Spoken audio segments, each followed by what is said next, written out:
Barrie and Simcoe Counties community leaders, doctors, health and housing advocates gathered for a panel discussion last week. In the presence of an audience at East Bayfield Community Centre, they discussed the intersecting crises of housing, homelessness, mental health, and substance use, emphasizing community centre solutions and the systematic challenges hindering progress.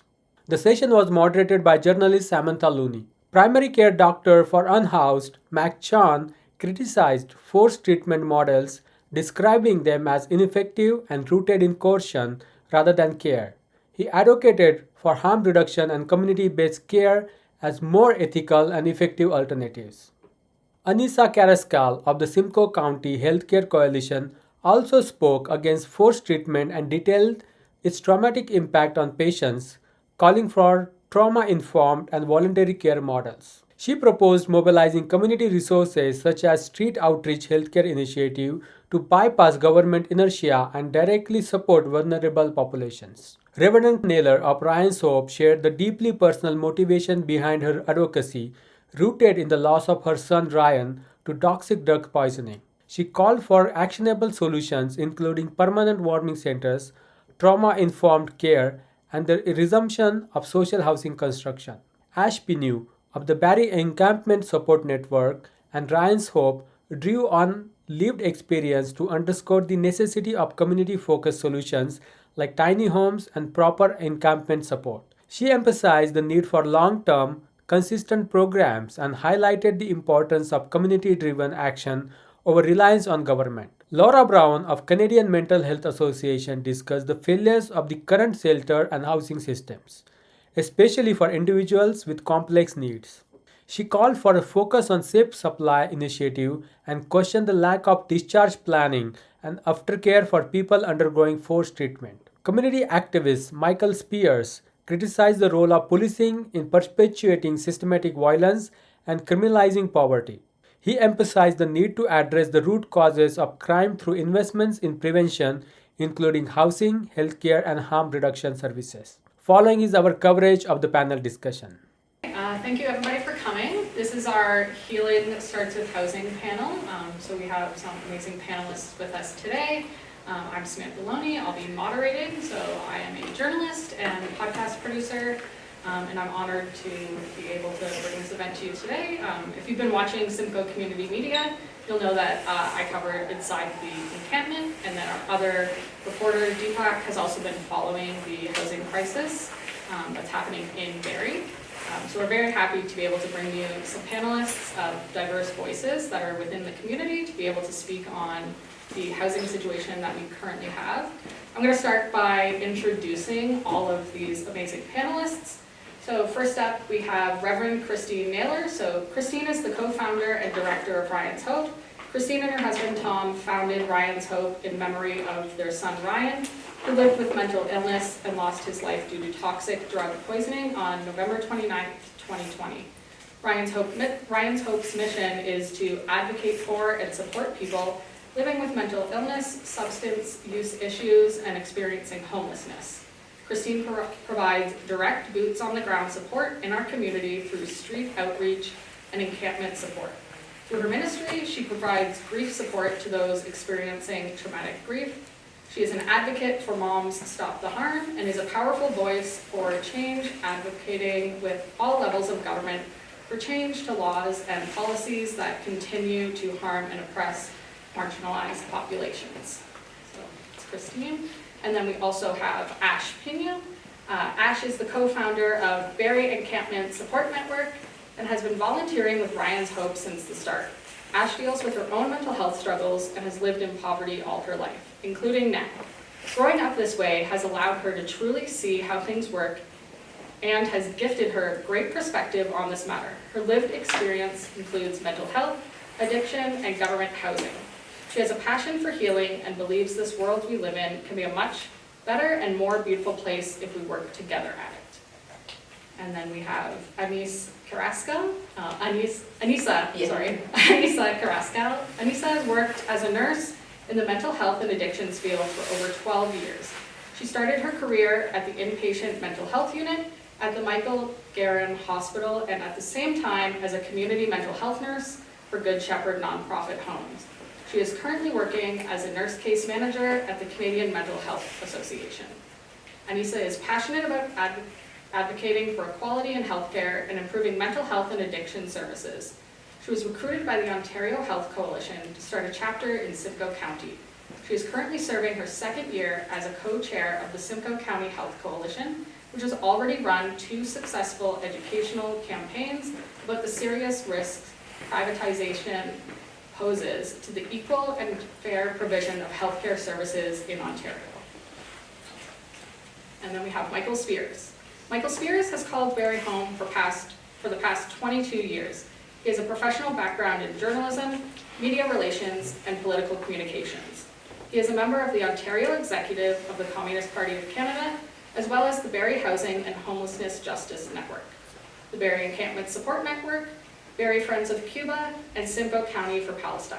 He is also a vocal advocate for rethinking community safety, including defunding the police. And we have Dr. Mac Chown. Mac Chown is a doctor who lives in Barrie. He has worked in Aurelia doing anesthesia and in the emergency department. He recently stopped working in the ER to make time for a primary care program for unhoused people in Barrie. And then last but not least, we got Laura Brown. So Laura is a peer support specialist at CMHA, Simcoe County. She's a registered social service worker and certified peer support specialist with the Canadian Certified Peer Support, she has worked in the field since 2002, working in a variety of shelter settings. Her lived experience is in homelessness and being criminalized for having mental health and addiction issues due to stigma and poverty. All right, so those are our panelists for today. Again, of just the rules for how this is going to work. I'll ask a question. The first question I'm just going to pose, and then the panelists will be able to have around 5 minutes to answer the first question. I'll open it up to audience questions. If anybody has a question, they can feel free to ask. If not, I'll move on to a list of some questions that I have as well. But if at any point anyone in the audience does wish to ask a question, just let us know and we'll let you ask it to the panelists. But yeah, so we'll dive right into kind of, I guess, why this issue is so important right now. So if you haven't been watching the news about the housing crisis, specifically in Barrie, Alex Nettle's been trying to use his powers to get the notwithstanding clause enacted with the help of the big city mayors.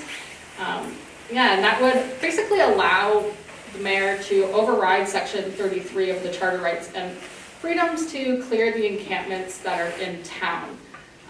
So I'm first going to ask a question about what impacts everyone sees on the community if this happens, based on their experience, and I might throw it over to Christine of Ryan's Hope to help us out with the first answer. Okay. Do you want me to say my opening remarks? Oh, yeah. Yeah. Oh yeah, sorry. Okay, yeah. Okay, so I will answer that question, but I just have some opening remarks that I prepared first that I just wanted to go through.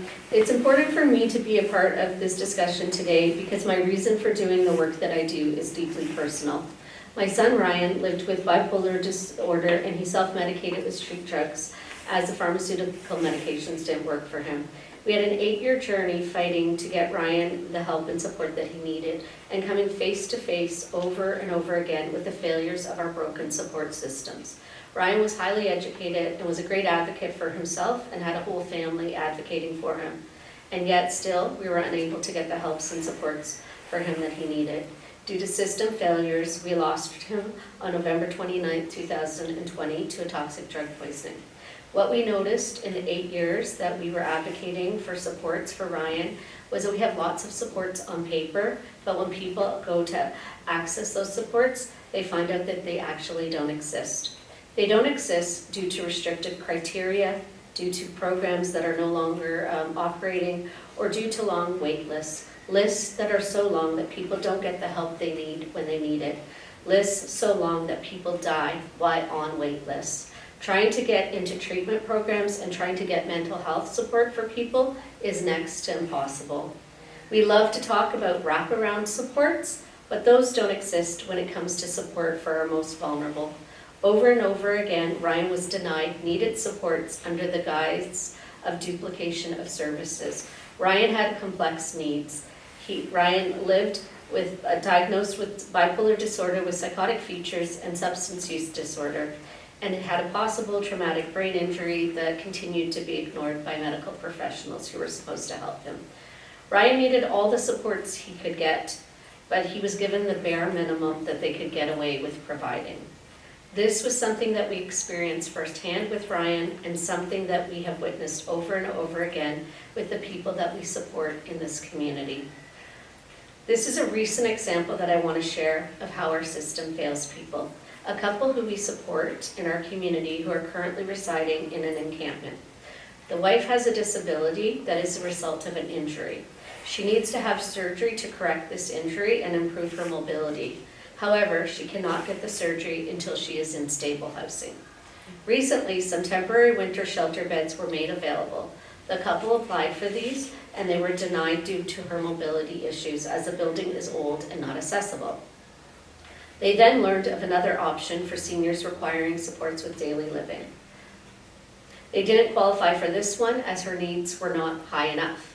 So they are denied one option due to her disability and another option due to her not being disabled enough.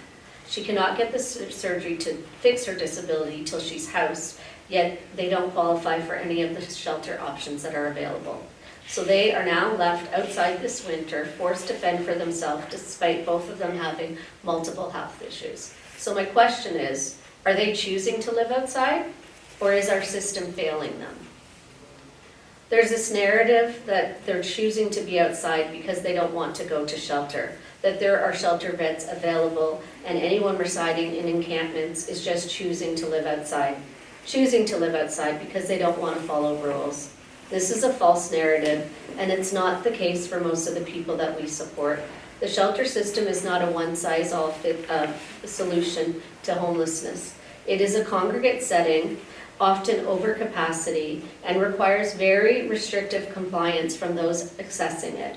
Most shelters are not operated from a trauma-informed model of care, and most staff lack the skills needed to support people through mental health crisis. It's not an environment that is supportive for people that are living with complex mental health or addiction issues. Also, we have no shelters in Barrie for couples or for people with pets.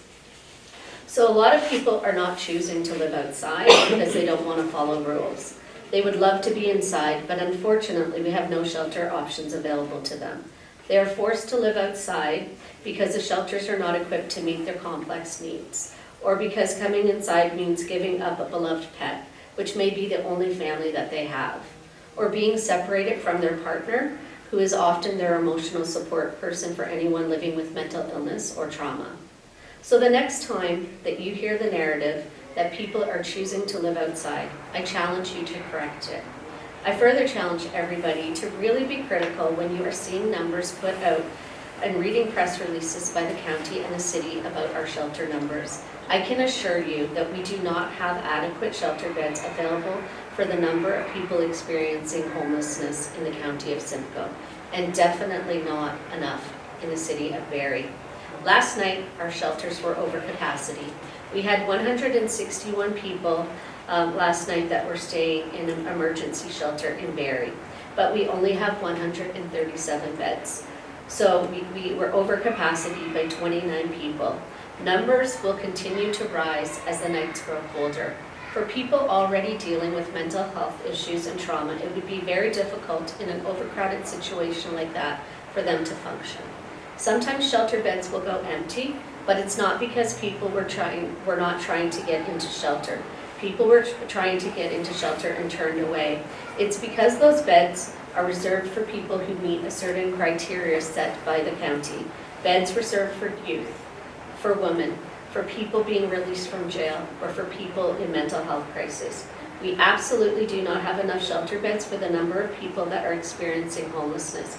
We have a less available supports for people this year than in previous years, and we have more people experiencing homelessness.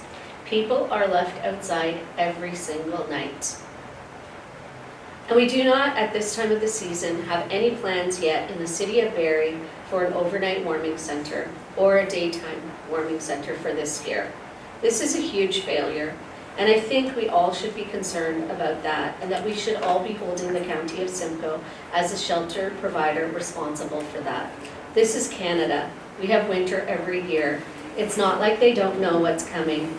We should have a permanent 24/7 warming and cooling center available for people. A center that operates outside of the shelter system, because there are many reasons why people do not want to access the shelter system.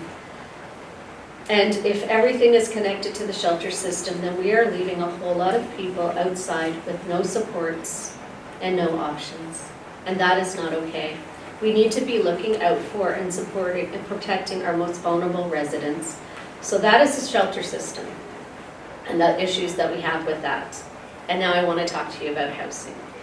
First, let's talk about affordable housing and who it is actually affordable for. This is a quote from the Housing Needs Assessment completed in May 2023 by the City of Barrie, which said there are next to no options in the market for low to moderate income households in both the ownership and rental tenures. Further, it states housing development has been stagnated in recent decades despite renter-driving household growth in Barrie, and with only 350 new units have been added to Barrie's rental supply in the past 20 years. Homelessness is a policy choice, and it is a government failure. It is a failure by governments at all levels to live up to their responsibility to ensure that everyone has a safe place to call home. Housing is a human right. It is not a privilege afforded to just a few. Let's look at some of the numbers for affordable housing and the definition of affordable housing. The Canadian Mortgage and Housing Corporation defines affordable housing as any rent between 80 to 100% of the average market rent for an area. How is that affordable? And to who? New affordable housing is rented between 80 to 100% of the current average market rent. Now you may see why we are where we are and why so many people are becoming homeless or at risk of homelessness. Looking at the County of County of Simcoe, this is what would be considered affordable for our region. So if we were looking at 80% of the average market rent, it would be $858 for a bachelor, $1,069 for a one-bedroom unit, $1,236 for a two-bedroom unit, and $1,454 for a three-bedroom unit.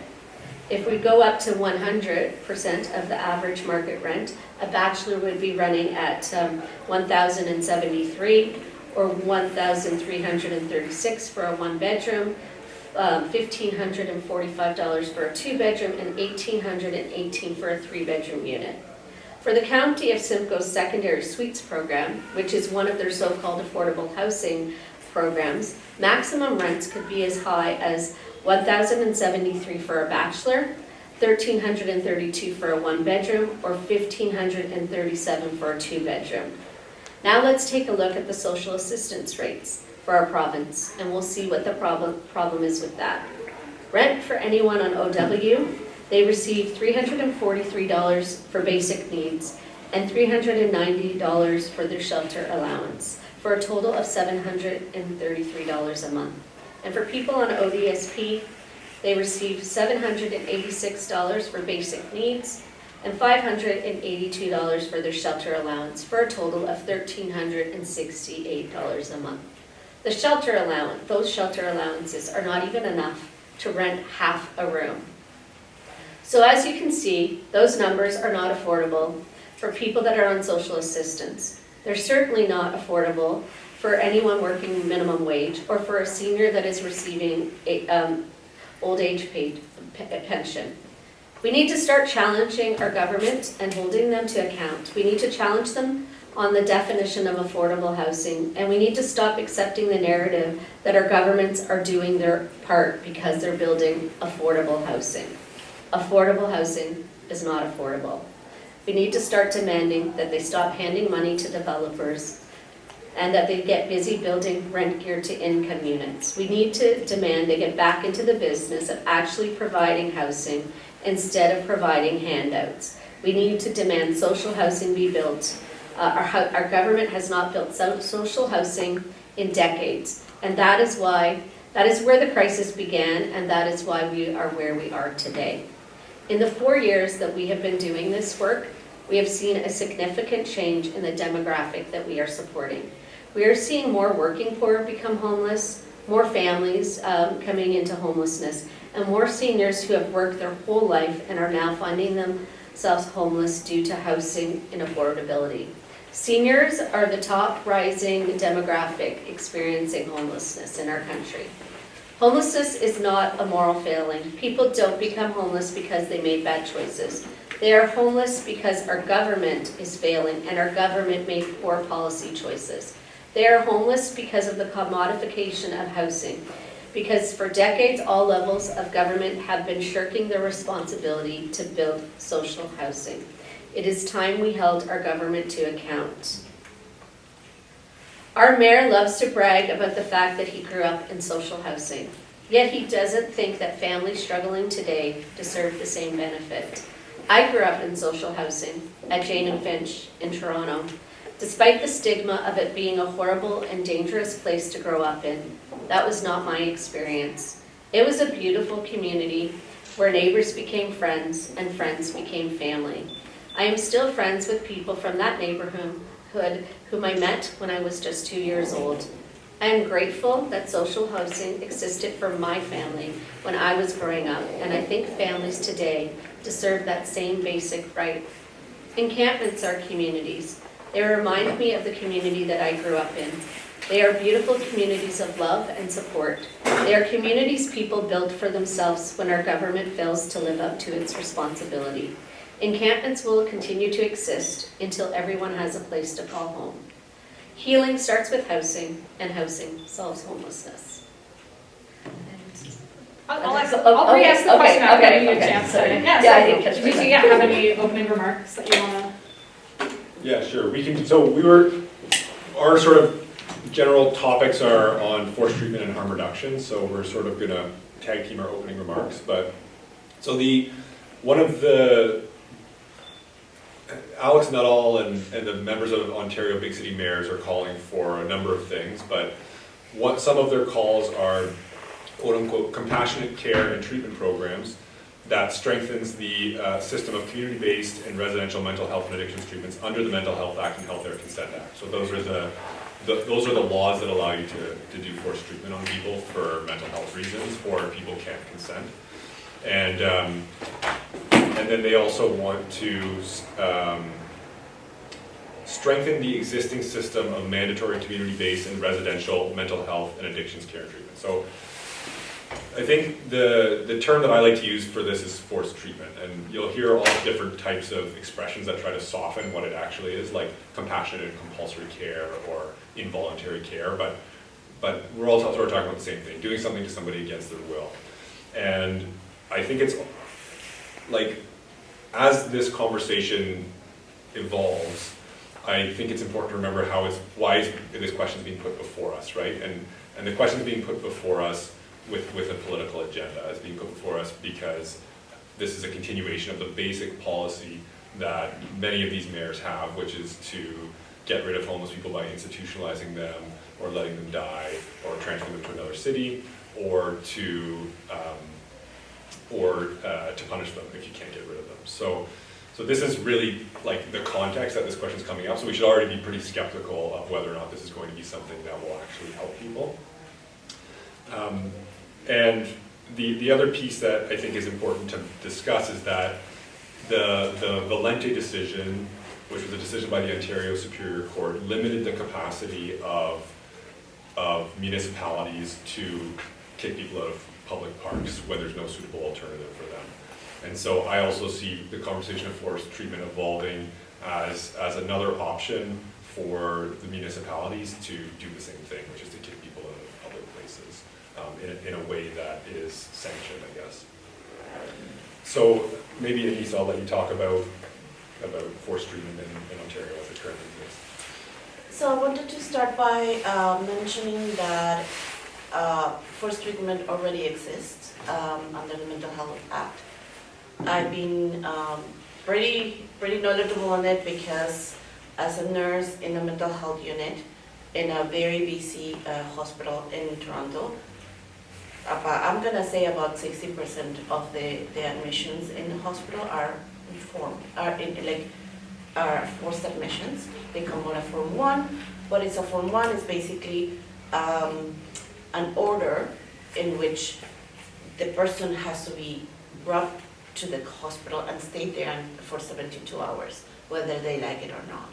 So they're generally enforced by police, and generally in a very traumatic manner. Most of my clients that have been on the receiving end of a Form 1 have a terrible, terrible trauma in regards of their apprehension in the community. It's true that the Mental Health Act has a specific regulations around it. For example, there are 3 conditions for which you can actually form a person. One is when they are at risk of harming themselves. The other one is when they are at risk of harming other people.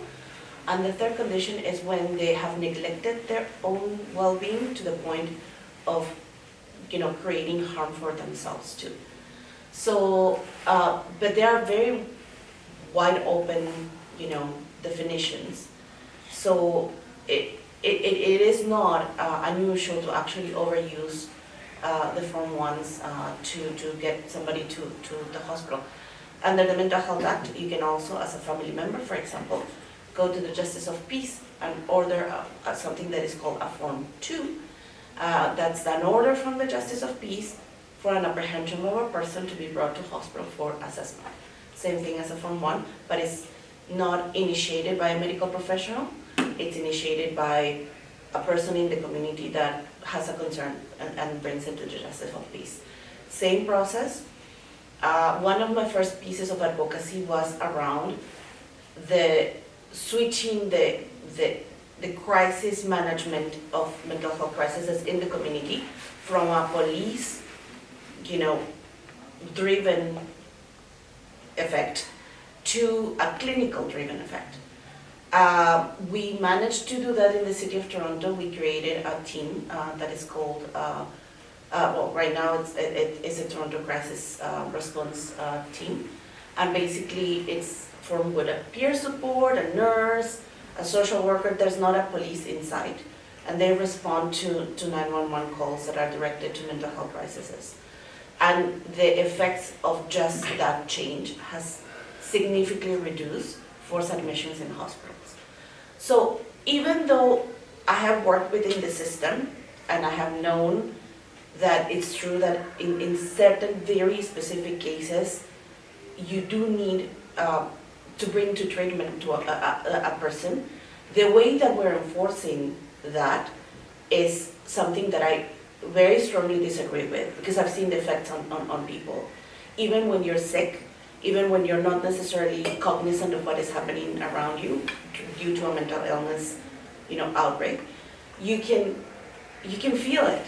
As in, when you get restrained by the police, it hurts, and it will hurt for weeks. Your arms, have bruises for days. So those are very traumatic situations in a person, and we need to start reevaluating that. And if we're actually moving towards doing that on top of the Mental Health Act and moving into addictions treatment, we're gonna have a lot of ethical dilemmas to deal, not just from us as medical practitioners, but as a society. So it's true, there is a reason and there is probably a place to bring people to help when they need it. The way we're doing it and the protections around it should be reevaluated, and for us to kind of as a society, we have to have everybody discussing those changes. We need to have all the stakeholders. We need to have people that survive forced treatment orders, people that medical practitioners, clinicians. We need to have everybody on the table making those decisions, because if it's a politician, right now, Alex Nuttall basically is operating his policies under the out of sight, out of mind kind of framework, because forcing the clearing up of encampments, or forcing treatment on people that who don't want to receive treatment or they're not ready to receive treatment. It's just moving the problem to an area that is not visible anymore. So it's further marginalizing people that are not ready and they're already incredibly vulnerable. So the success of forced treatment in mental health is very limited, to be honest. As in, it works for the serious illnesses, but it does not work for people that are still cognizant and they're just basically forced into just disappear from the streets for a while because they're being a nuisance to somebody. And that's exactly how this kind of legislations are going to be used in the case of addictions and replacing harm reduction.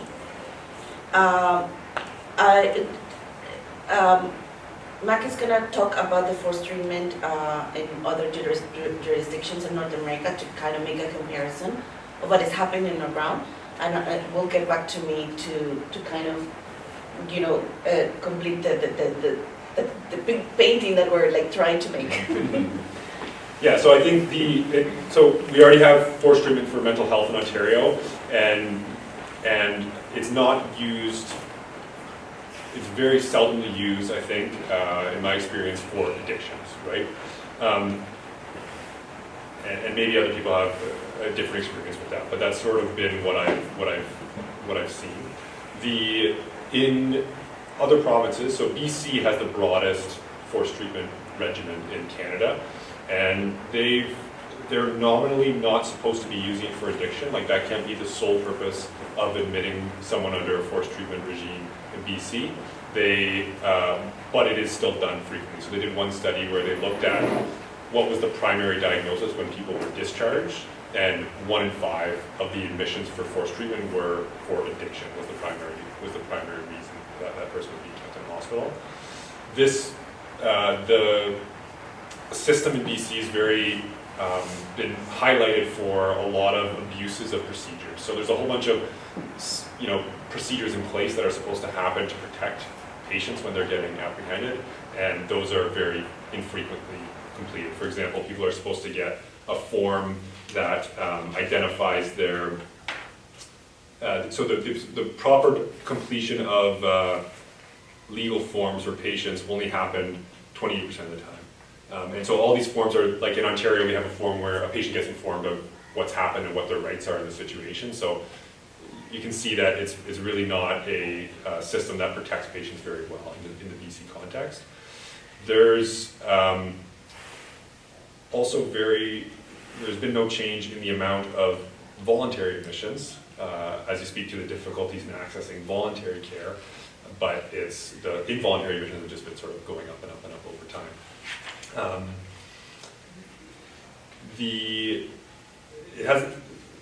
And in one study I found, there's not a ton on what they've done, because generally when you put in a policy that you know is not going to work, you don't really study the outcomes carefully.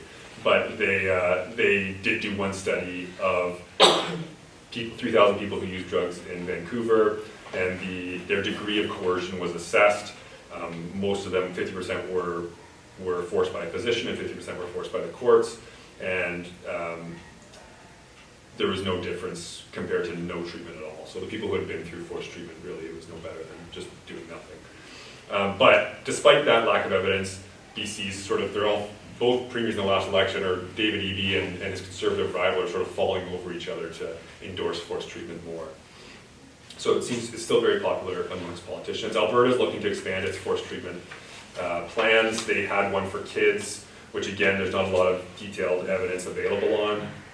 But parents, I'll just read you a quote from one of the studies that I read.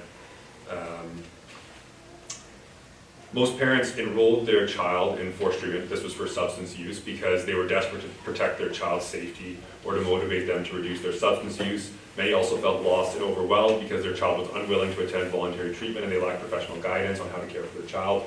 While some parents were grateful to have their child temporarily safe, many were disappointed because involuntary stabilization had little impact on their child's substance use. Parents also felt that they did not receive sufficient support in coordinating their child's care following involuntary stabilization. And then just the last example I'll talk about is Massachusetts. So Massachusetts has the broadest forced treatment program in North America.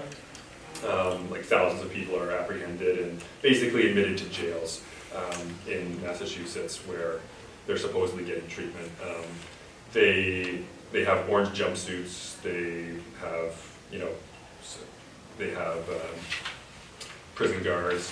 If patients misbehave, then they're put into solitary confinement, which again, they bend the language and call these watch cells. And then they have a barbed wire fence to deal with attempted escapes, which they bend the language and call these elopements.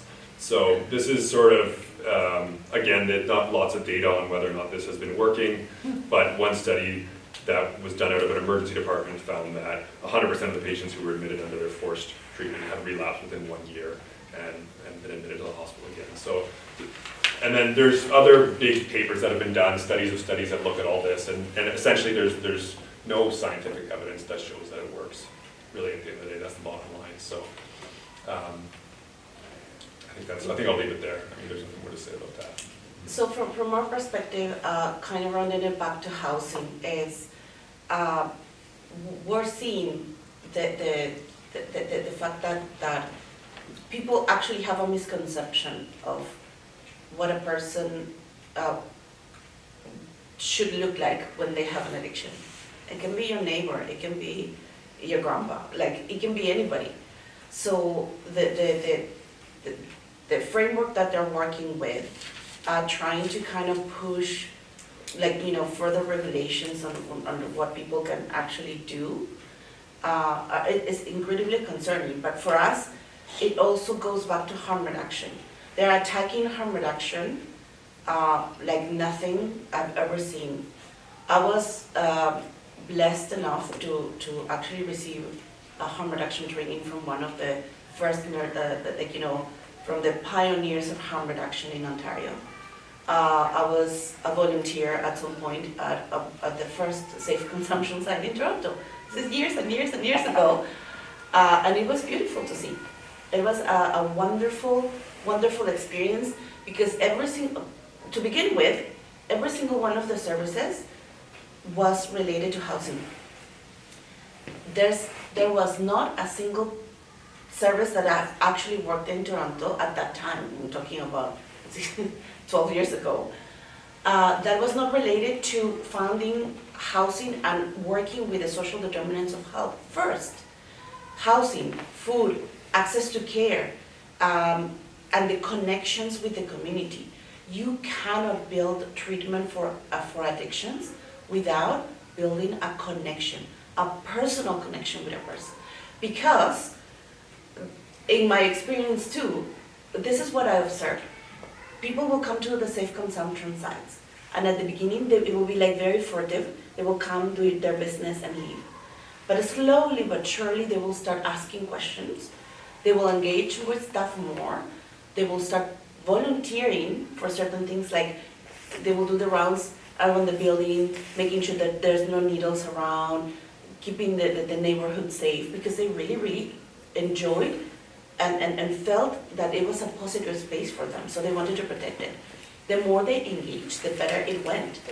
And at some point, they will open up to receive different types of treatment. And that's how you, as a nurse or as a clinician, start working with them and directing them to services that actually, really are gonna help, because you're building a personal connection, a long-term relationship with that person. You cannot do that forcing treatment on anybody. Forced treatment is mandated to be a specific limited time, 72 hours. At the maximum, if you extend a Form 1 to a Form 3, it's gonna be 2 weeks. And then what? There are no services to get them back in. There are no connections. We're destroying the safe spaces, the safe consumption sites, the places where they get safe supplies. We're destroying them. So where are they going to go back to once they are released from involuntary treatment? There's no connection for them anymore in the communities without the services. And then there's a problem of housing. You cannot work in healthcare without considering the social determinants of health. And housing is the number one problem. I have worked half of my career in a housing first initiative. I've gone to the ravines with the nurses from a team called MDOT. They were the ones who did the really heavy lifting of engaging with people that were living on the streets, providing them with healthcare, and then slowly but surely getting them housed. And I was a part in which, like, my role was to actually keep them housed. So, and it's much more difficult to do than people expect. Because if a person has lived on the street 10 years, getting back into an apartment is not an easy thing to do. Especially if they had mental health issues, if they have addictions issues, or if they have, trauma that is not being addressed. So it's not just enough to give them housing, and that's setting them up to fail. We need to create the supports so they can learn how to get back into, a life that they can actually enjoy in their house. And housing is not just providing a shelter bed. That's the problem with encampments. Or clearing up encampments and sending everybody to a shelter or to a hotel. That is not a community. You're losing what Christine was saying. You're losing communities and connection, and that's the number one thing that protects people on the streets, their community. So we really need to start thinking about not just providing the housing, but also the support surrounding the housing. And it has to come with social workers, with nurses, with peer support, with people that can help. I always tell this story because this is a client of mine that has actually allowed me to tell her story. I won't say her name, but she always tells me, you use my story whenever you need it because it's a success case. It's a lady who used to live in a tent right in front of St. Michael's Hospital in Toronto for about 10 years. Serious mental health issue, wouldn't receive treatment.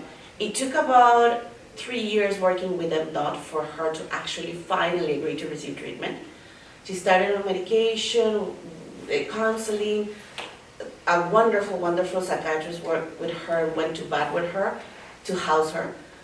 And the very first week, she dragged this metal bowl in the room to cook because she didn't know how to use a stove. She couldn't figure out an electric stove. She had been unhoused for so long that she didn't know how to use it. So we had to get people there to teach her how to use the stove, how to use the washing machine and the drying machine, how to do basic stuff that you don't think about it because you've been housed all your life. But people, times change, technology changes, and we need to get back to that. Now she's, it took a team of 7 people to keep her housed, but now she's volunteering, has a part-time job, and is living her best life. But it took 7 people and about 3 years of steady support for her to remain housed and to start flourishing, not just surviving, but flourishing. So this is what we want in regards of protecting our communities. Safe consumption sites generate connection. They are a very important part of the treatment plan. We're doing a disservice to our province and to the people that deserve the treatment by just removing them from the equation. And it is very ignorant, and obviously these people making the decisions have never actually sat down with a person using the services or a nurse providing the services. So that's basically what I have to do to say about the subject in regards of housing. Housing is first, but it comes with support and it comes with the community connecting with each other. So yeah, thank you. Yeah, no, maybe we'll start with Laura. Are you ready to? Sure. Yeah. So are we just touching on? Yeah, like whatever you'd like Okay. to just open with for your experience. Yeah. So I just wanted to say that as a person in recovery or well-being, or my definition of recovery or well-being. Excuse me. I'm also an associate addictions counselor, so I've been studying addictions for 3-4 years now. Mandated treatment or forced treatment. I can't count the amount of research and studies that have proved that it does not work. And I think, even if it is mandated, is it going to be carceral? How long is the stay? And then what is the, most importantly, what is the discharge plan? Exactly. Right, so we're going to take you from your encampment, or even, it is not just homeless folks, but who, you know, the person who has the addiction, and may already have trauma from, you know, medical institutions or doctors, nurses, right? Even because I work for a community mental health based agency. So to put them in this situation without their permission, you know, I'm hoping that if it does happen, they have qualified staff and at least people with lived experience, which I doubt is going to happen. It's just, it sounds like a nightmare waiting to happen, and it's akin to, wow, I can't even think, probably 50 plus years ago, how we would have treated addiction.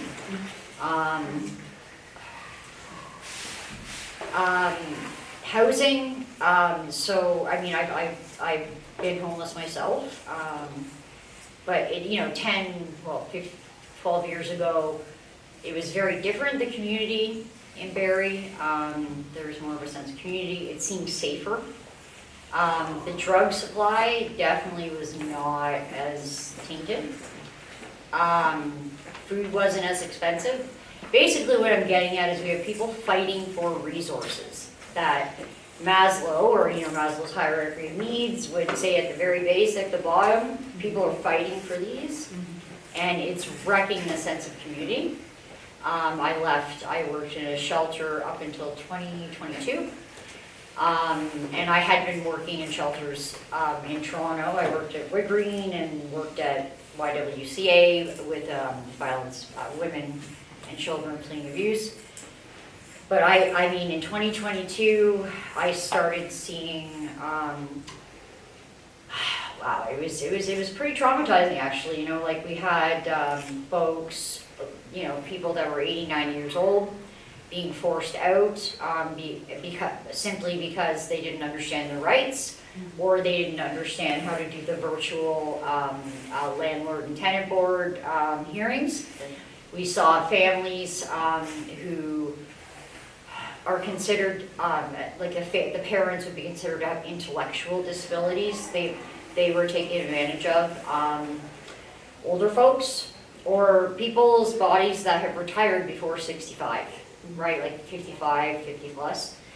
And it was coming in droves. Like it seemed to be, I'm sorry, I'm sure there's more communities, I'm just kind of speaking, I'm not even speaking for my paper, but so there's a big change in about 20, really since COVID, right? The real estate market completely,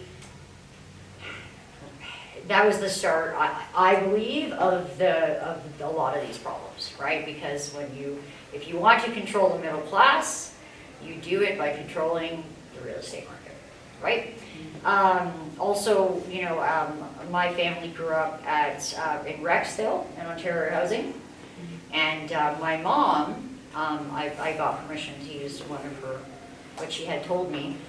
She grew up in extreme poverty, moved from Nova Scotia to here, but, you know, big family, poverty, disabilities, but she said that when they were first given their first Ontario housing unit, she felt like she was in a palace. So when they abolished the Ontario housing model, like I think Christine, I'm pretty sure, said that was the beginning of the end too. So like over the past like 25 years, it's just been one hit after another. But since Alex Nuttall I'm talking about just Barrie, since he's become mayor, it just hasn't stopped. I feel like every week there's another initiative to criminalize homelessness.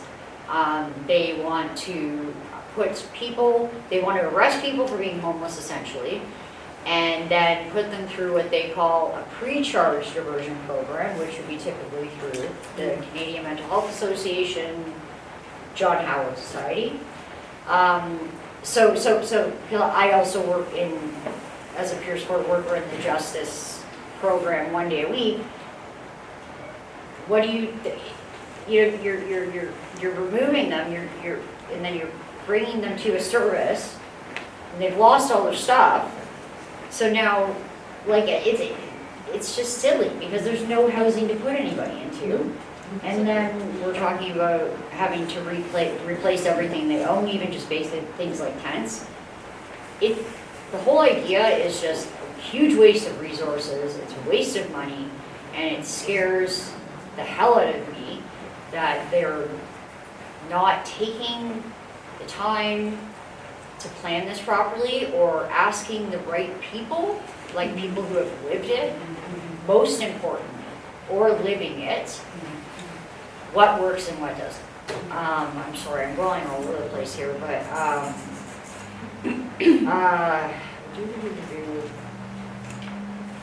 and it's actually, I was just going to quickly say really quick, the week that they announced, the government, the Ontario government have put out a press release about how they will be not funding any like safe consumption sites near schools, right? In the press release, and I don't think I've been doing this work since, like, half my life, 2002. I've never seen a press release like this. They literally said that even if an SES exists, or there's other acronyms for them, that if they decide to change from a SES model to a HART model, I don't know, HART, I forget exactly what the acronym stands for, which is no harm reduction at all. But if the SESs that can remain will change their model, they'll be given up to 4 times the amount of funding if they decide to close. It's just, I was like reading it, and I couldn't believe it, because I've never seen anything like it. And they've also said that they're planning on, making it illegal, well, they're gonna try to, make it illegal to even have any safe supply initiatives, which means research. Even research, illegal. I'm not sure, but it baffles me. We have so many people dying of overdoses. When I did a speech for International Overdose Awareness Day, I can't even name people because I'm so afraid I'm going to forget. So, yeah. Yeah, what they're doing is devastating, and I just don't understand the end game, because with discharge planning from any of these places, even if it's a court system, a hospital, or treatment center, where are they going to go? You're arresting them from a problem that has nothing to do with them, and then asking a service to solve a problem, which costs money, by the way, right? And then to solve a problem that there is no solution to, and then put them back out into an encampment. It just does not make sense. And I'm going to stop there. Yeah, no, we'll get to action them in a second. Sorry, I'm just like, I'm just wondering, because I'm going to forget. Were we to ask a question after each speaker? Because I know you're all the experts, really, but... You can ask a question anytime. I can get them to, but did you have like something specific to what Laura was? Well, I went back to Christina. I started to make notes because I was forgetting that, the narrative or the language that we use around housing.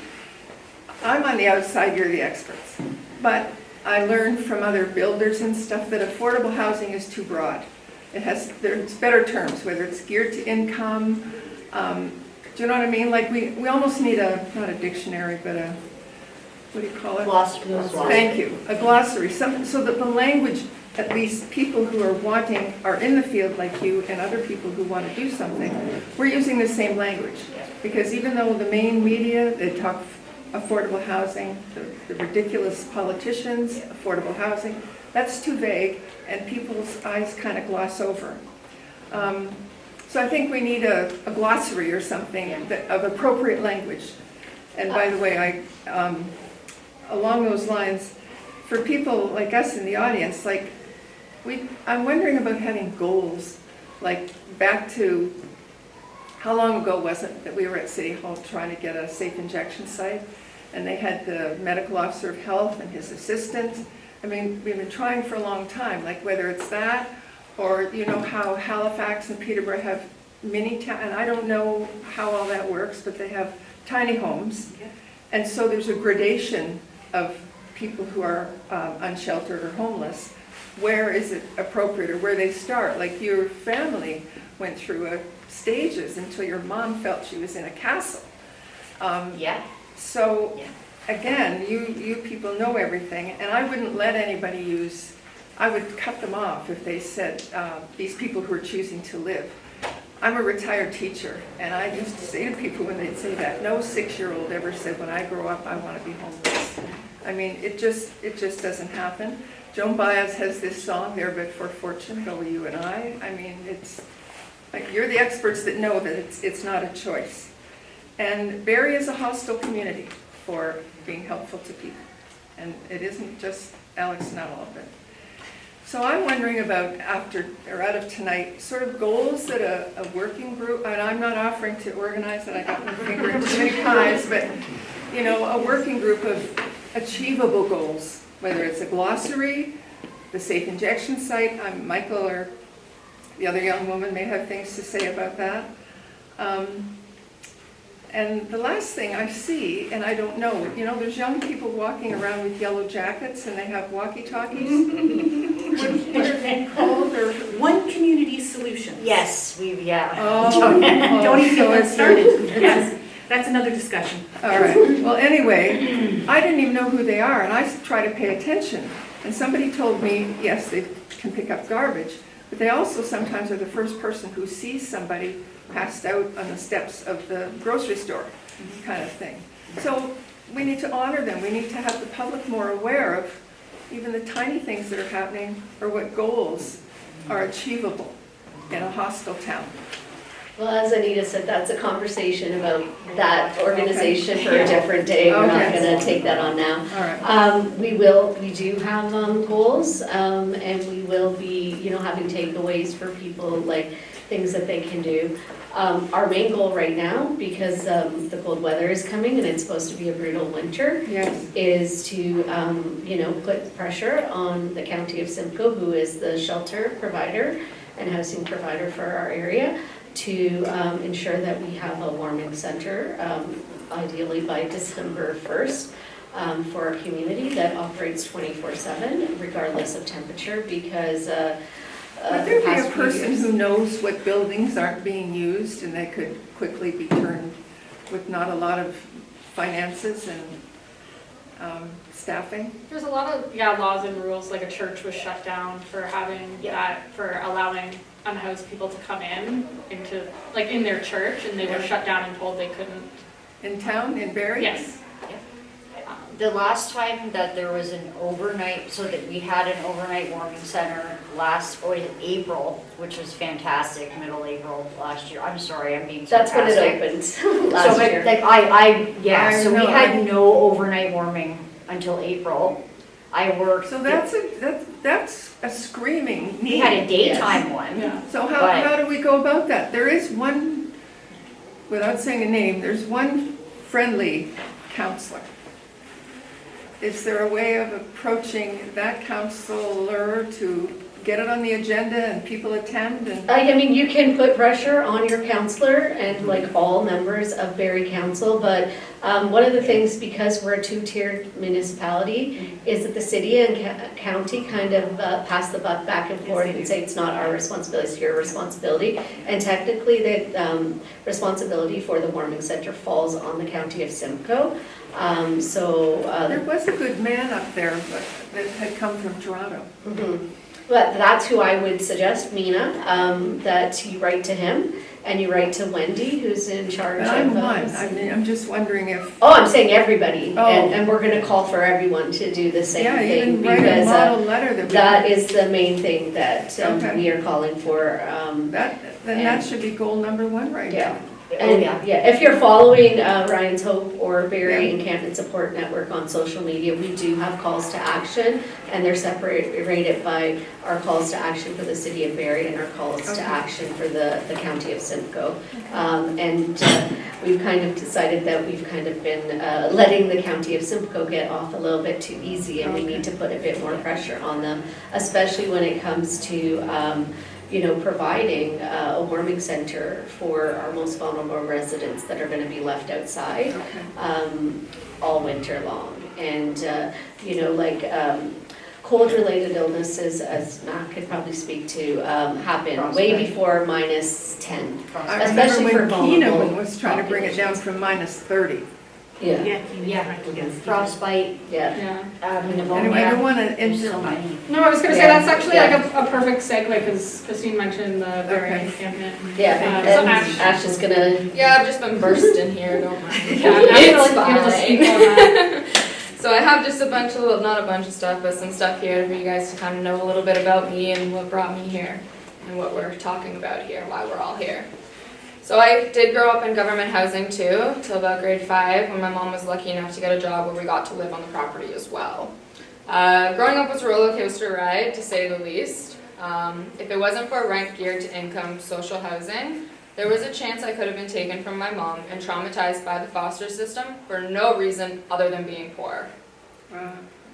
For those who don't know, our government, our systems, would rather separate and further traumatize families instead of helping them. My mom would have been completely destroyed and defeated having her kids taken from her, and you would have never seen this girl in front of you.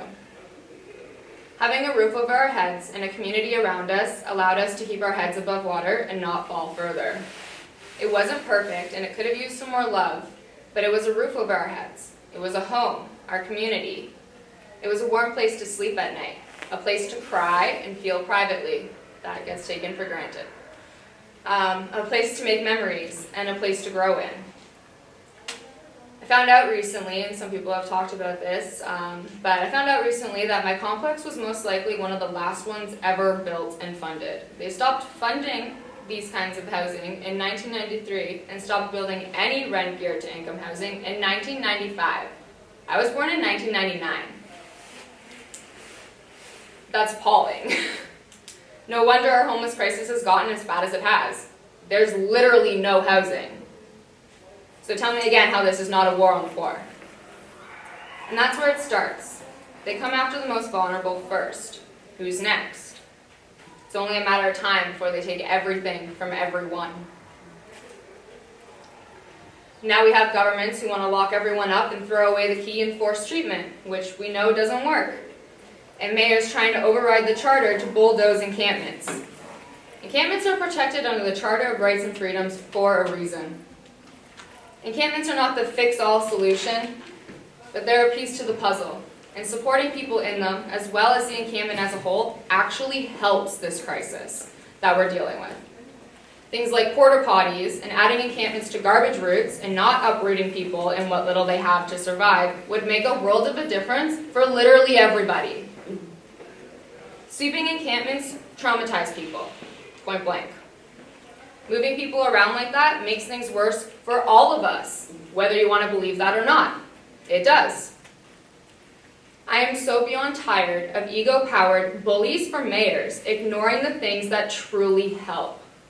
Again, there's a reason the Charter of Rights and Freedoms protects encampments. And if these so-called leaders would stop trying to fight that and actually join the conversation and join the advocates that are truly figuring this crisis out, we would all be so much happier. Because it's really not rocket science. This next piece I have to say is for the ones who love to hide behind the stigma. The harmful stigma that actively blocks people getting the help they need. Now look, I'm all for letting people have their own opinions. This world would be extremely boring if we all thought and did the exact same. However, I draw the line when that opinion is a direct cause in ending people's lives. I draw the line at pushing a harmful, manipulated stigma that has created a shield for evil to hide behind.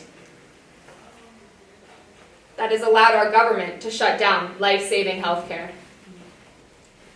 When you are allowing yourselves to be manipulated by lies and allowing yourselves to be manipulated by your fears and lack of understanding, you directly add to this stigma and allow BS like having our health minister of Ontario deny and be against life-saving health care. That has immense proof of success like you have heard today. This is what happens when you don't think for yourself and come to your own conclusions. Life-saving healthcare is being shut down. Safe consumption sites are being shut down. People are going to lose their lives because of your judgmental, uneducated opinions. Let that sink in for a second.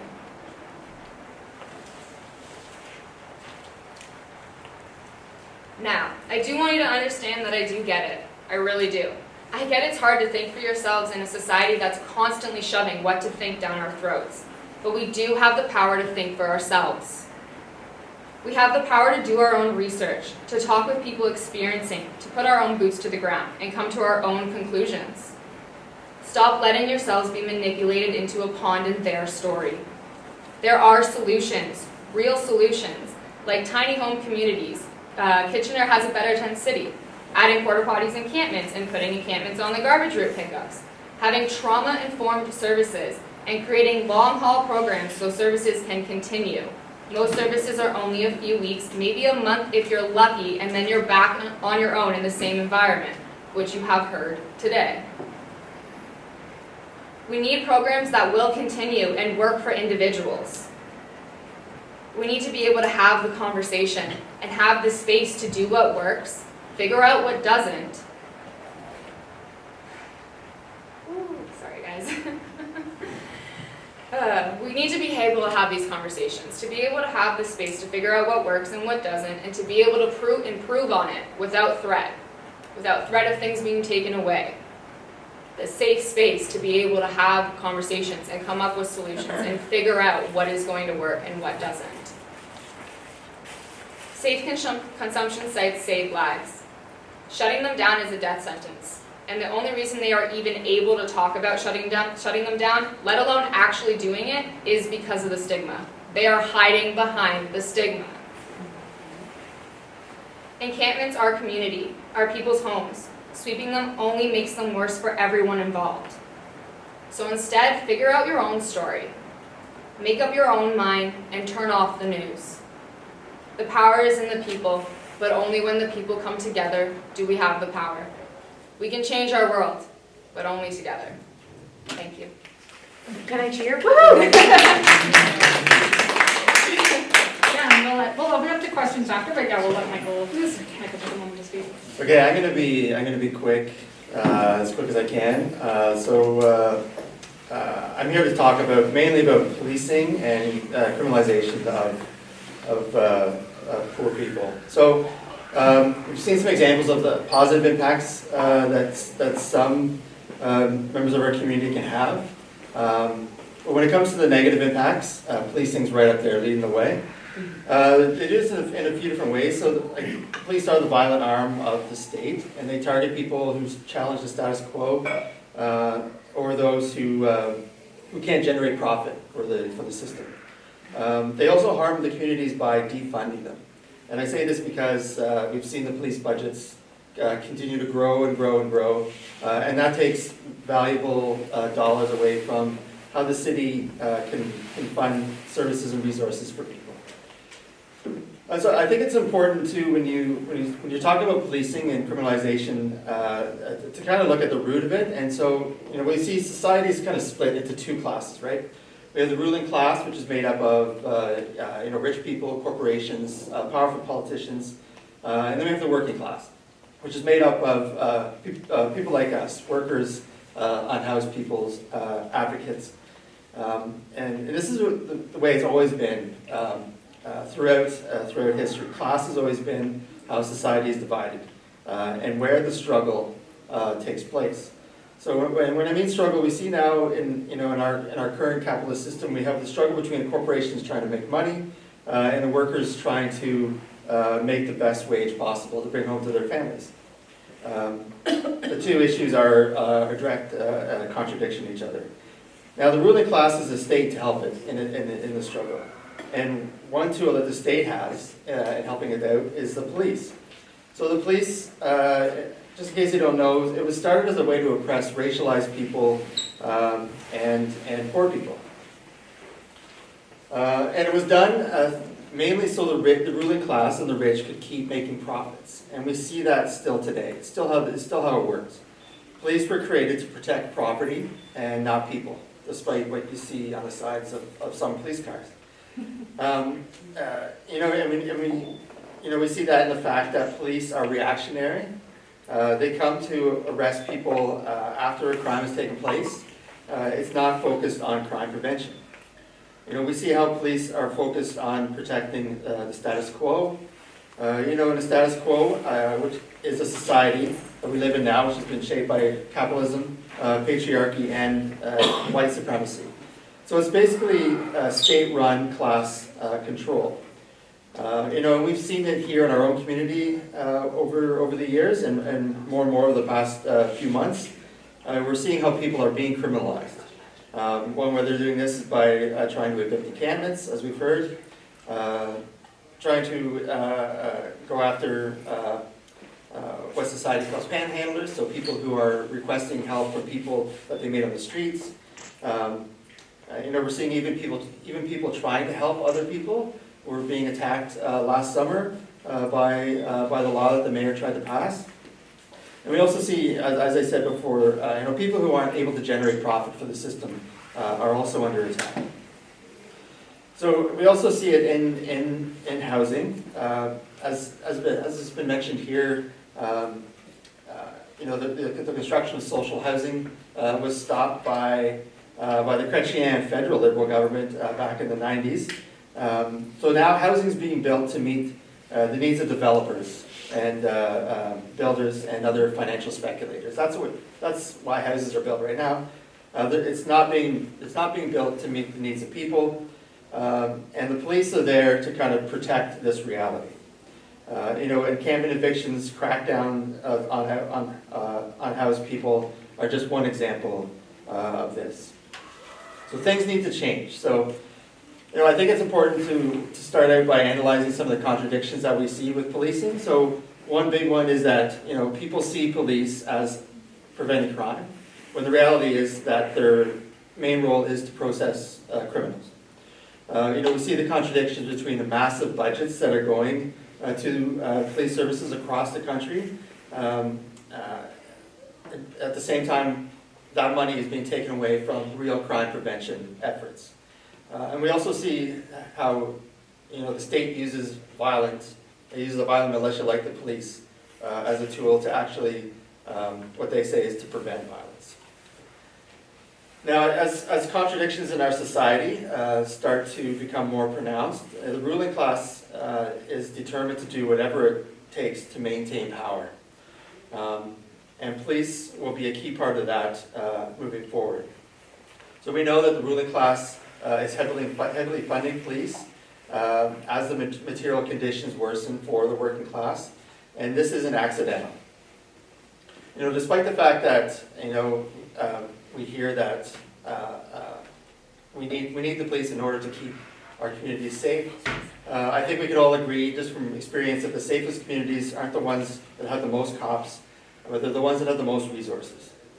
So the main key components for me in kind of that battle is the effort to defund the police. And the main thing with defunding the police is it's an effort to redistribute money to programs and resources and services that are focused on fixing social and economic issues that lead to crime in the first place. We all want to build a city and a community that looks out for one another, and we really need to put the focus back on the things that will kind of help lead us to that goal. So more money to the police won't do that. More money to the police is just an attack on people who are being victimized on a daily basis. If we want to see more housing, if we want to see supervised consumption sites, if we want to see better transit, if we want to see food programs, all that stuff, we need to start taking the money out of the police budget and putting it in those programs that actually make our communities better.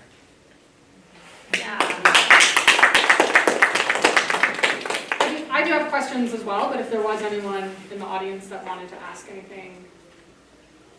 I just had a little bit to add to this lady's piece. I just couldn't allow myself to say anything until I had it all given out, so don't mind that. But yeah, just the different things that other people can do that is you can do in everyday life is challenge the stigma. When you hear people challenging it, because do not underestimate the power of conversation. And have the conversation with people, and then just writing to officials and let them know we don't support sweeping encampments. We want to see better solutions, and putting pressure on them to actually really talk to advocates and talk to people that are experiencing it. Go and talk to them. We want to hear about them. Have you gone to the encampment? I say shine the light on them, put the spotlight on them, right? Ask them those hard questions. Straight up be are you guys going to do this? We want to see real solutions. There's this people that are doing this. There's this, and just flood their inboxes. Yeah, no, perfect. That kind of leads into, we talked about, you had a bunch of great suggestions of things to do, and of course, we can do them, but one of the things with the notwithstanding clause and giving the mayor more powers is, that one counselor can say, hey, I don't like what's going on here. They need 5 friends to outvote the mayor, and even with the notwithstanding clause in place and the mayor being given more powers, is he going to allow the counselors who are representing the citizens in those wards to, do the things that the citizens are asking them to do? That was going to be my main question. I think it's pretty clear most people here don't believe the government should have more power. But with the notwithstanding clause, Alex Nuttall kind of getting the go-ahead to be able to clear these encampments and have, take away the safe consumption sites and things like that. What do you see for the future of the community if Mayor Nuttall does get to do that? Anyone can start? I'll start. It's going to cost lives for sure, because encampments are safety and their community, and when we displace people from their networks of support, we make them more vulnerable and we put them at risk. If they use drugs, they're no longer having, encampments are not designated safe consumption sites where they look after each other and they keep each other safe. But what happens generally that we've witnessed when there is an encampment eviction is that people will scatter. They don't all move to the same place because that puts them, more people is more focus and more risk of getting asked to leave the next park that they go to because they have nowhere to go. They're not being given housing, despite what the mayor and the county like to spin in the media. The only option given to people when we were there witnessing the Bursey park encampment was one night at a congregate shelter setting. There was nothing guaranteed past that. Do you know how they picked that park? We don't know how they picked that park. It's the mayor's neighborhood. Yeah. And that's the thing, right? But people scattered. And the reality is that some of the people that were staying at Bursey before we got there and were able to inform them of their rights, they were scared. The police bylaw showed up, told them they needed to leave or they were going to be, forcefully removed from the encampment. And due to trauma that people experience, a lot of them left voluntarily. There's people that left and we still haven't connected with them. And that was in September. And we don't know where they are now and we don't know how they're doing. Yeah. And that's the reality. A lot of our friends don't have phones. It's not easier for them to connect with their families, connect with their encampment. That's their chosen family. So a lot of them don't have blood families that they're still connected to, but the people that they're living with in the encampments have become their family. And for support, people like us that go there and support the encampments, we're disconnected from them too. And sometimes it takes us months to connect with someone again. And we have to start all over again, building that trust. Because, sometimes they connect us with part of the system, even though we're not part of the system, right? Because people came in that were part of the system and, helped to violently evict them. And it causes harm, it causes trauma for people that have already been traumatized. Nothing good comes out of encampment evictions. It doesn't solve anything. We can't just make them disappear into thin air as much as that's what the mayor would like. It costs more money. They go to another park, and it's only time before residents in that community want them out of their neighborhood too, and the cycle repeats and repeats, and every single time people lose stuff. And there's stuff that we can replace, but at an expense, like tents and tarps and sleeping bags. There's stuff that people lose that is irreplaceable. And that's just Like another factor. ashes of their parents, like family photos, like their children's, first shoe, like Their mom's just different wedding ring. things, and those things are irreplaceable. They And just that's throw all they away. have to hold on to. So the trauma is like unmeasurable, and all it does is cost the taxpayers money. Like when we were there supporting people through the Bursey Park eviction, like I still want to know the cost of that, because the number of police and bylaw officers that were there for over a week preventing us from being in the park to support those people was enormous. And And the that trucks money they could have been rented. used to actually help those people and support those I people. think Caitlin might have done an estimate, it was around $700,000. So that should Of be taxpayer in money the public. just I to mean, do that. Yeah. Mike, that there used to be letters to the editor you could write on an ongoing basis. People don't get the newspaper, but you can still write, and it would be online, like a barrage of it. What do you think are the top 3 goals tomorrow? Warming center. Warming center, no more Calling out the mayor on the no things more he can and encampment can't do. evictions, like, and, yes, and causing, no more encampment evictions, warming center. Supporting. Analyze homelessness or drug use. Yes. Or safe supply. I mean, honestly, if we had proper safe supply, we may not even need safe consumption Yeah. sites. Yeah, safe supply is huge, but we're not anywhere near that. Yeah, We've gone back like 50 Yeah. years. But in our community, the main things are, like, the warming center is desperately needed, winter coming up. Leave the encampments alone, especially during winter. They need that. Even, this is something people don't realize, because we'll say we have shelters, but even if someone is in a shelter and they get a shelter bed for the night, they have to leave that shelter at That's 7 one a.m. bed, one night, Yeah, and they have to get out at 6 in the morning. and they have to wander around the streets all day, Yeah. There's one so. shelter who doesn't do that, but Yeah. the biggest providers make people. So even among yourselves, I mean, what would you say? I mean, we're not a lot of people, but if there was a deputation made, what would be, is the warming center the first thing that we should put pressure I on? think that's our first Overnight. priority. Overnight. Overnight warming Overnight center. warming. Yes. Right. Yeah, like, because there is places where Something. people can go to get out of the cold during the day. A lot of them, they're not welcome Kind of. at, and some of We see them are in the banned. library McDonald's. and, lots Yeah. of If places. there's Sometimes they one- even join things I've been a part of in the library. They join the discussion. Yeah, yeah. Maybe I'll let, I you just say- want to yeah. kind of talk about, obviously we do have very pressing matters like the warming center and stopping evictions for the winter, because like, God, have a heart, just saying. But there's also kind of medium to long-term things, because we need to change the structure. Yeah. And the problem is, we are relying on the power of the government as opposed to creating structures within our communities. So it's like, we're recently, the Simcoe County Healthcare Coalition, we have decided to focus our attention to, because I don't know you guys, and I'm maybe kind of getting a little out of topic, but I was hit really hard by the results of the election in the US, because it's a wave of hate, anger, misogyny, bigotry, everything that is coming this way hard. Yep. And there's no stopping it. The only thing that we can do at this point is start creating citizen-led structures to protect our communities, and hopefully create enough movement in our communities to change the way we vote.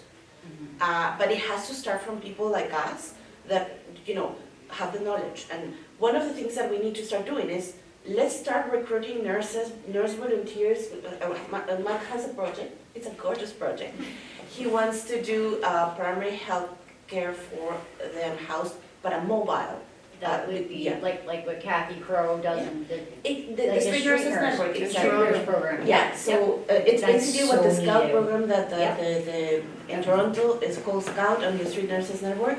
They provide, they have vans, they go to encampments, they go to ravines, they roam the city and look for people that are unhoused, and they provide primary care, mental health care, and all sorts of like health care. And it's a beautiful program. I've been part of that, as in I was the next part, I was receiving them, but I needed to build rapport with them, so I will run with the van to meet the clients that we were gonna house.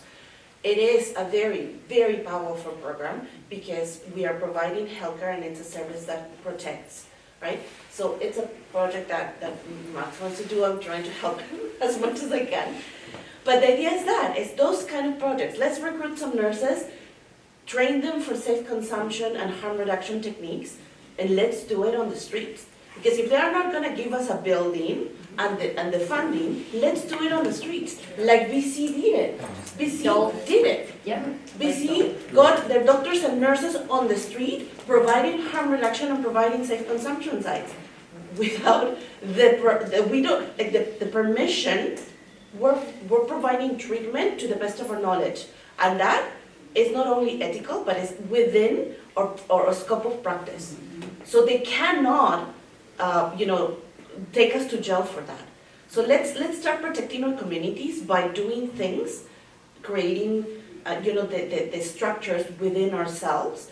And let's, until we start really switching the minds of people so they can vote, not with their feet, but with their hands, we need to really start working from within, and creating the structures ourselves. It's not like, I'm not hoping to change Alex Nuttall's mind about anything under the sun. And exactly, I'm not gonna wait You'd for have him to talk to his brain trust. Exactly. I'm not gonna wait for him to become a human person and have feelings for others. I'm gonna do the work myself. So let's all of us together get on the work of doing this, right? So if you have the opportunity to at some point, what we're gonna try to create is having a newsletter with all the healthcare initiatives in the county that you can participate on. So let's get the volunteers on the ground, and I am willing to train as many people on harm reduction as possible. And Matt is willing to treat everybody under the sun. So that's the point. Let's do it. Because if we're gonna wait or send I do think that there's a value in sending letters to your MP and to your councillor. But at this point, Yeah. they're not listening. No. So let's do the work. I agree with what Anisa's saying, and that's kind of been our approach. Is like we will show up and we will speak out, but we're not going to ask for permission. We haven't asked for permission for anything that we have done because we know that it is our charter rights to care for each other as neighbors and community members, and we're going to continue to do that. So while we try to hold the government to account, and the county of Simcoe is the one that's responsible for ensuring that we have a warming center overnight, if they don't live up to their responsibility, then we need to care for each other. And as you can see, we're a small group. Yeah. We can't run a warming center 24/7 by Have you met ourselves. with the county man, and his name starts with an M, I think. Mina. Have you met with him, or Yeah. two or three of you go together? Yeah. So You I have wanted- done so. Kind of pointing out like a huge yes, I'm tired of my hypocrisy. So the government saying, we want to help these people that are poor addicts on the street, and let's put them into treatment without their permission. Literally within 2 weeks of that. So what they did was essentially is pick on the poor, and because we can use drugs inside our homes and we don't get arrested, but if we don't have a home, it's a lot easier to get arrested for using drugs. Using drugs, by the way, is not illegal, but possessing them is. Anyways, I'm going off topic. So they did this initiative about, we're not going to have harm reduction anymore.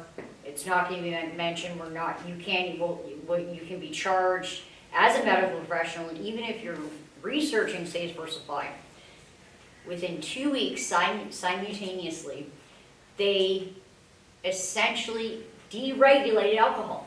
Yep. I don't know if anybody caught that. I'm sorry, I'm not trying, that's just the way I talk, I'm not trying to sound condescending. But if you think about that, does that tell you that they actually care? We Right? already know that they don't They care. well, that's what, they deregulated alcohol to make it easier for everybody to get. So basically, they're picking on certain substance users. Yes. Well, if they were Demographics. making money off Yeah, those there's money in- substances. Yeah. Right, But right. if you had Yeah. safe supply, they could be making money off They of, could be making, but off of alcohol is safe supply. Before, when bars opened, after prohibition, that's safe supply, right? Because people were dying of poisoning, and they say a lot of other reasons, but that was a big one, if you actually do the study. Like safe supply is huge for me. I'm never gonna stop Never. advocating for It's that even because more my son important to me. is like dead because he was denied access for what was his medicine that helped him cope with his mental illness. People use all different types of drugs. They use them for all different reasons. If alcohol is your drug of choice and that's what helps you cope, you have a right to safe supply of it, and now the same with cannabis. But if, Ryan's drug of choice that helped him cope with his illness was meth. And because he was denied a safe supply of that, he had to get it off the street, and unfortunately, the drug supply is so tainted that, he lost his life. And so, it's, when we criminalize certain drugs, what we're doing is criminalizing the people that use those drugs. Only kind of, sorry, just to add about with safe consumption sites and bars being safe consumption sites, how many people talk about how, like, when they talk to the bartenders, like the therapist, like that's a safe community as well. So it's not even just about making sure that the supply isn't tainted, but it's a place where actual healing takes place too, right? Like, And we won't go into this, but I'm sure our medical professionals can tell us some of the drugs that we are legally being given, in different doses are bad for us as well. Number 2 causes of cancer are 2 legal substances, cigarettes and alcohol. Yep, alcohol, besides cigarettes, alcohol is the lead. Cannabis. Yeah, it kills more people than. You had a question for Oh, everyone. sorry. No, I don't have a question, I'm just gonna share some information. Sam and I attended the Barrie Housing and Homeless Justice Network meeting on November 21st. What came up in that meeting was the request for proposal that was put out to the county, by the county, for outreach, housing, et cetera, okay? In this 100-page request for proposal, it specifically stated that certain organizations and facilities, such as the Elizabeth Frost Society or the Lighthouse in Aurelia, that these services could not be subcontracted. Whatever company, I'm going to put company there, is going to be awarded this contract will do all of Simcoe County. What? Simcoe Really? County is huge. Yes, so there's a Two staff members. It's very interesting because it's all catered, this 100-page report. I have not read it, but those people at the meeting have read it, had access to it. And it's kind of catered to one private company. Don't tell me it's the same as, it's not one community. Okay. And I'm that not request going for to. proposal, the end date I- is like December 17th or December 19th. That is the closing date for this request for proposal. How do we make those messages more public? Well, there we are at That's Barrie the thing, Housing. they're always hiding. They're always hiding Always things. hiding. And it's a 100-page request for proposal. 100 pages. So, you know what, we'll, after. And I was this gonna is say, a how do huge I get this concern report? too, that we can't have monopolies on homelessness, right? If there's gonna be one organization that is gonna be responsible for homelessness Has to be across nonprofit. the whole, No. That takes away choice. and yeah, that's what I'm saying, across the whole, What if you don't want to you know, say in county, Salvation Army? if you've had a bad experience with that organizations. Yes. Who do you go to for support? We've taken away our most vulnerable residents, like, access to support. So I'm just sharing this information, that Oh if you my weren't gosh. aware of it, We were not Are aware of now. it. That was like weren't a aware of bomb just dropped. Yeah. And I knew it. I was like, don't say it. but that's the Sorry. only thing No, it's you're catered to. Like, those people reading the report Yeah. felt that that's what it was catered to, was a privatized Yeah. company, no different, we are used to the healthcare stuff that's happening, Yep. okay? So it's catered to, so as much as we'd like to talk to Mina and think that he's great, he brought No, in he's, this one solution, Yeah, right? yeah. He brought that in. Mhm. yeah, Yes. and I mean, So what are other anyways. jurisdictions doing? Like, you know, Kawartha Lakes have got something good going, Halifax has got something good going. But they have a progressive council. Peterborough has a very progressive council. You have an elementary teacher who was involved with the union. Yes, she's sitting on council. Yeah, we could have, Conservative federal government. Yeah. yeah, we could have discussion after, there's like Yeah, snacks as well. yeah. We do have snacks, and, you know. Well, I was gonna say that we're running, yeah, we're running out of time. We are running out. But yeah, like if we maybe want to go around, I think like, because all of you have like firsthand experiences working with like the unhoused and the effects of this housing crisis, maybe go around if like there's one myth during your work that like you've kind of witnessed that maybe someone who, maybe, the mayor is gonna watch this video and just something that, yeah, like a myth that you've encountered in your work, whether you've had the Birds and Park encampments, like something that you would like to share with community members who maybe don't. Oh, we have a question. Oh, yeah, more of a statement. I've worked in this world for a long time. I've recently transitioned out because of burnout, so I respect all of you so much. One of, I think, for me, the biggest and most powerful myths when I kind of think of talking to people like Alex Nuttall is I've spent a lot of time in encampments, a lot. And I was in my 20s when I was doing that. I was a young woman in encampments, and I have never felt unsafe. I've actually felt incredibly safe. I've worked in shelters in downtown Toronto, and I've felt safe and supported. I walk downtown Barrie when those bars are going, Oh, yeah. and I am not violence. safe. Thank you. I am not safe. I will not go down there because of men like Alex Nuttall Yeah. and his friends Yeah. that are making me unsafe. Yeah. It is Rob not Hamilton owned the folks all in the those encampment. bars. They will protect me. Team Dare Bear. to say that. Yeah. So, like, I just, Yeah, no, that's a That's what I always like to challenge people on. There's a difference between being unsafe and being uncomfortable, and people have to understand that difference. And because of stigma, people have been told, and there's been this narrative that anyone that is homeless or that uses drugs is dangerous and you need to fear them. And our mayor is the worst for actually feeding into that fear and fueling it, and fueling such a divide in our community that it has become dangerous, that we have vigilante groups that have formed now in our community talking about citizen patrols to take matters into their own hands.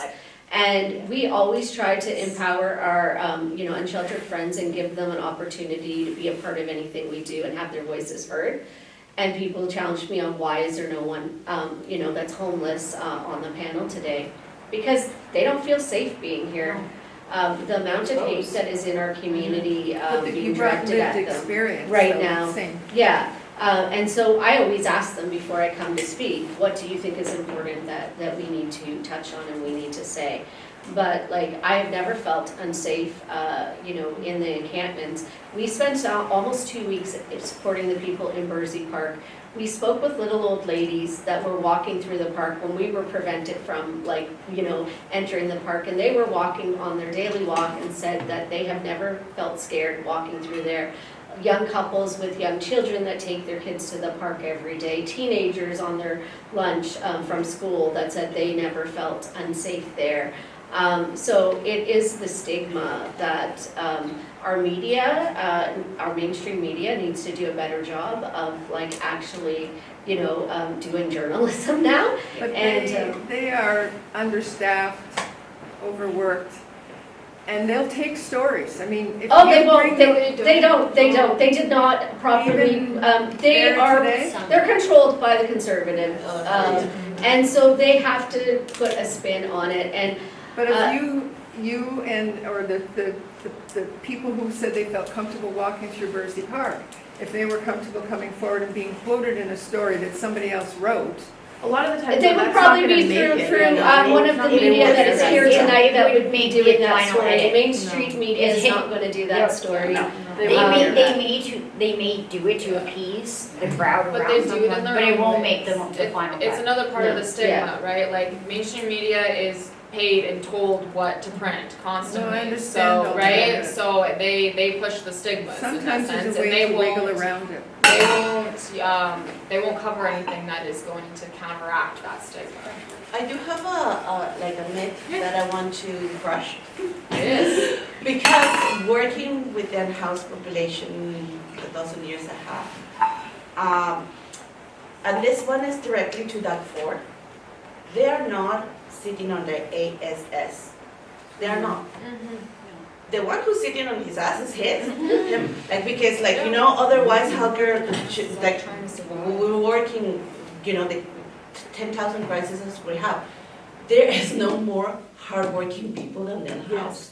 Yes. Because the business of survival is Yes. excruciatingly difficult. So hard, and the amount that they walk on a daily Oh my basis, God. carrying Like, everything that they Let's own. put a counter on steps for them, and I'm telling you, they're crush it. Because first of all, they have to walk everywhere.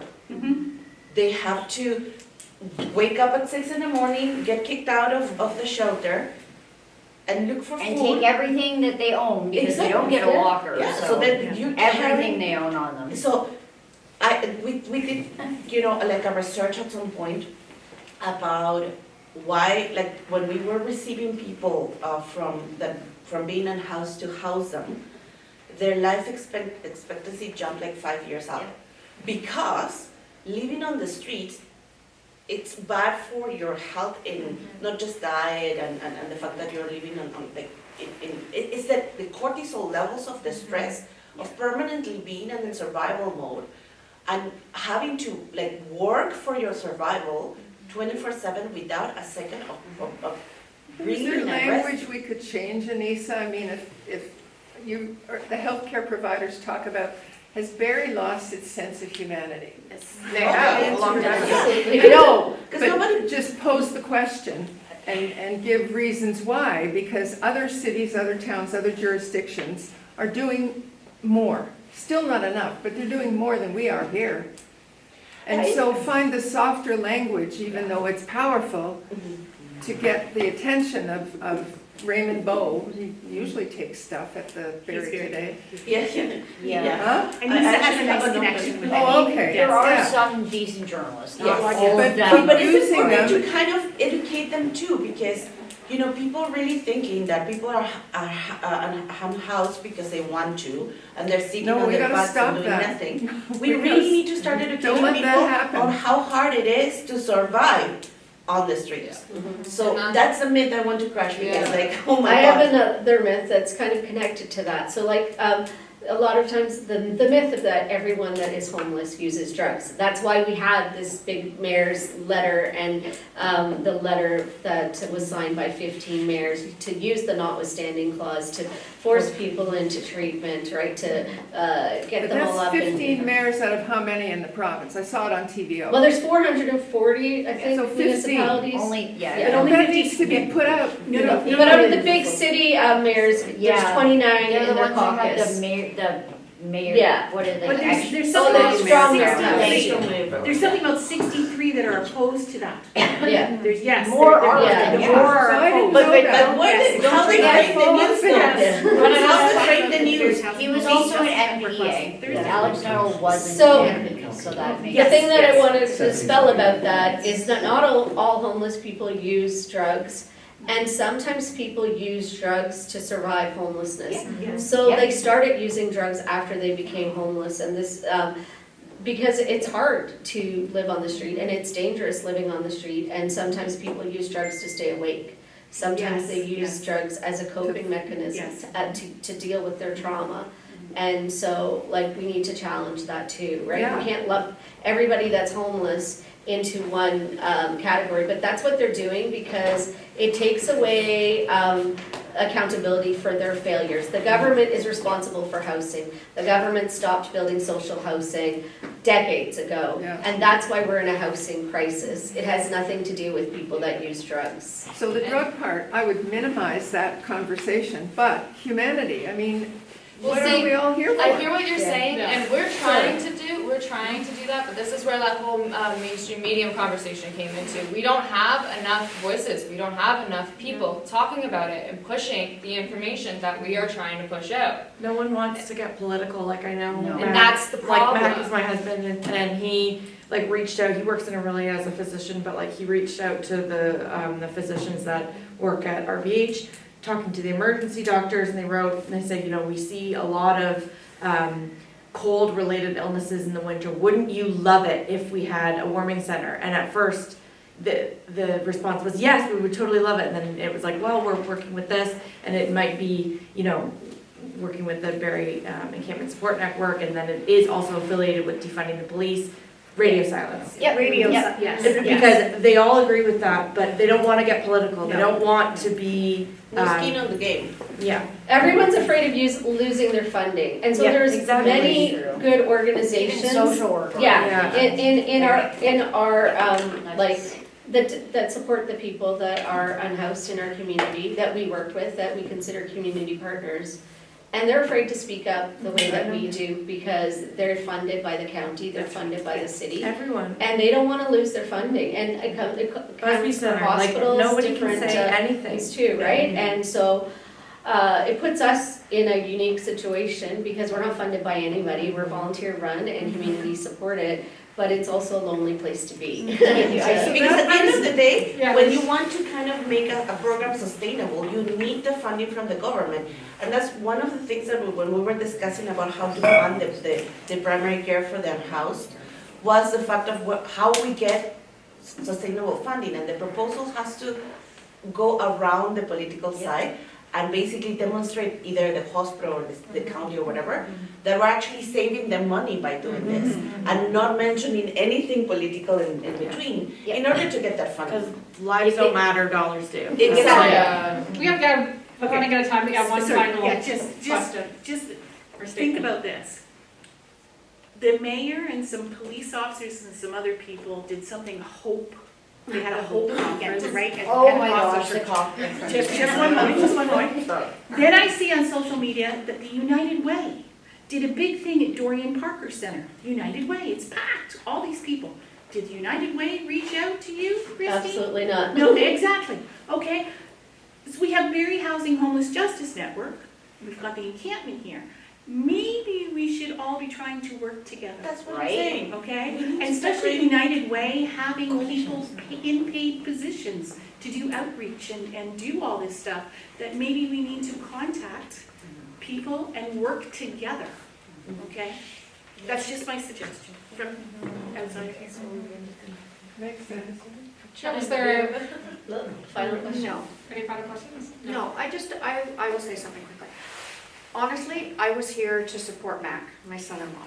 But I have learned so much because, you know, you wander around the city and you look at, obviously there's a huge problem. And it's like, well, what can we do about it? I have been so educated tonight just listening to each one of you, so good job to all of you, and, you know, keep it up. That was the update from the panel discussion hosted by Ryan's Hope, Barrie Encampment Support Network, and Mom Stops the Harm. Thank you for watching.